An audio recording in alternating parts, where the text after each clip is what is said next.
ये खबर केआर मंगलम यूनिवर्सिटी द्वारा प्रस्तुत की गई है। क्या तुषार शर्मा की मौत वाकई सिर्फ एक आत्महत्या थी या इसके पीछे कोई गहरा राज छिपा है? क्या इतने महीनों से चल रहे हत्या के दावों की हवा अब एम्स की नई फॉरेंसिक रिपोर्ट ने पूरी तरह से निकाल दी है? और सबसे बड़ा सवाल, जिस जिम्नास्टिक बेल्ट और चोट के निशानों को लेकर पूरा विवाद खड़ा हुआ था, आखिर उस पर देश के सबसे बड़े डॉक्टर्स की टीम ने क्या चौंकाने वाला फैसला कर दिया है? चलिए जानते हैं। तुषार शर्मा केस, पिछले काफी समय से इस केस को लेकर तरह तरह के कयास लगाए जा रहे थे। सवाल उठ रहे थे कि आखिर उस कमरे में उस दिन क्या हुआ था। लेकिन अब इस पूरे मामले में एक बहुत बड़ा और निर्णायक मोड़ आ चुका है। मध्य प्रदेश हाईकोर्ट के सख्त आदेश के बाद देश के सबसे बड़े मेडिकल संस्थान यानी कि दिल्ली एम्स के मेडिकल बोर्ड ने अपनी दूसरी पोस्टमार्टम रिपोर्ट सीबीआई को सौंप दी है। और इस रिपोर्ट में जो बातें सामने आई हैं उसने इस पूरे केस की दिशा ही बदल दी है। दूसरे पोस्टमार्टम में बड़ा खुलासा हुआ है। तुषार शर्मा की मौत सुसाइड हैंगिंग से हुई थी। जांच में उसके शरीर पर मारपीट या संघर्ष का कोई भी ऐसा निशान नहीं मिला है जिसे मेडिकल लीगल रूप से महत्वपूर्ण माना जाए। मध्य प्रदेश हाईकोर्ट के निर्देश का पालन करते हुए एम्स के फॉरेंसिक मेडिसिन डिपार्टमेंट के हेड डॉक्टर सुधीर गुप्ता ने यह रिपोर्ट सील बंद लिफाफे में सीबीआई को सौंप दी है। उन्होंने स्पष्ट शब्दों में कहा कि यह साफ तौर पर सुसाइड का मामला है। मरने वाली तुषा के शरीर पर मौत से पहले किसी भी तरह के फिजिकल अटैक, विरोध या संघर्ष का कोई भी मेडिकल लीगल महत्व का चोट का निशान नहीं है। ये तो खबर का अपडेट है। अब इस पूरे मामले को सिलसिलेवार तरीके से समझते हैं।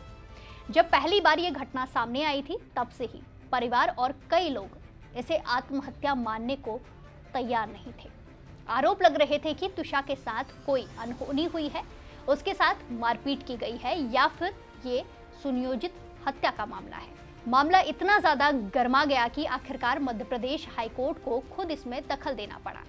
हाईकोर्ट ने दिल्ली एम्स के फॉरेंसिक एक्सपर्ट्स को निर्देश दिया कि वो एक विशेष मेडिकल बोर्ड बनाएं और तुषा का दूसरा पोस्टमार्टम करके सच को देश के सामने लाएं। हाईकोर्ट के आदेश के बाद एम्स के फॉरेंसिक मेडिसिन विभाग के हेड डॉक्टर सुधीर गुप्ता की अगुवाई में 5 सीनियर फॉरेंसिक एक्सपर्ट की एक स्पेशल टीम बनाई गई।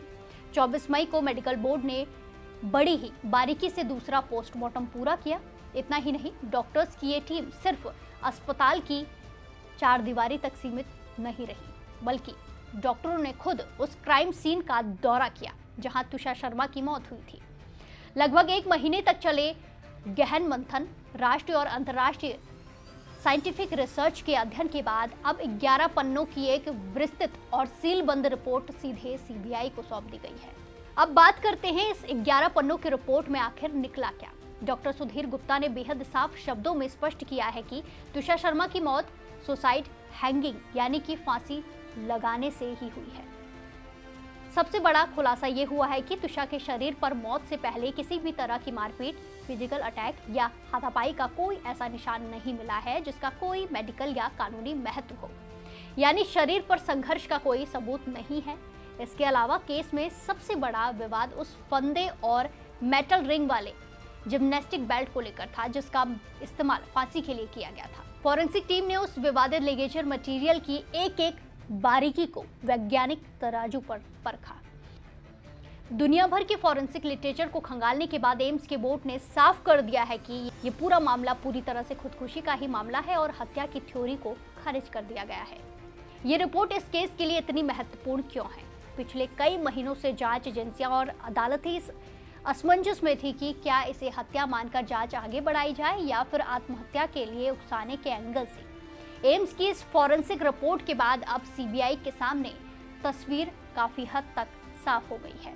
हालांकि इस रिपोर्ट के सामने आने के बाद भी लोगों के मन में कई सवाल अभी भी बरकरार हैं। जब शरीर पर चोट के कोई निशान नहीं थे तो आखिर वो कौन से हालात या फिर मानसिक दबाव है जिन्होंने इतनी होनहार लड़की को इतना आत्मघाती कदम उठाने पर मजबूर कर दिया। अब कानूनी तौर पर हत्या का एंगल भले ही कमजोर पड़ गया है, लेकिन क्या इसके पीछे किसी की प्रताड़ना या साजिश थी? ये सवाल है। सीबीआई अब इस केस को किस दिशा में आगे बढ़ाएगी ये देखना बेहद ज़्यादा अहम होने वाला है। एम्स के 5 सबसे बड़े डॉक्टर्स की टीम ने तो अपना अंतिम फैसला सुना दिया है कि ये आत्महत्या ही थी, लेकिन आगे भी ये मामला और चलने वाला है जिसकी पूरी संभावनाएं हैं। आप इस पूरी रिपोर्ट और इस केस पर क्या सोचते हैं, अपनी राय कमेंट्स में ज़रूर दें और बाकी देश और दुनिया की तमाम बड़ी अपडेट के लिए जुड़े रहिए दैनिक जागरण के साथ। नमस्कार।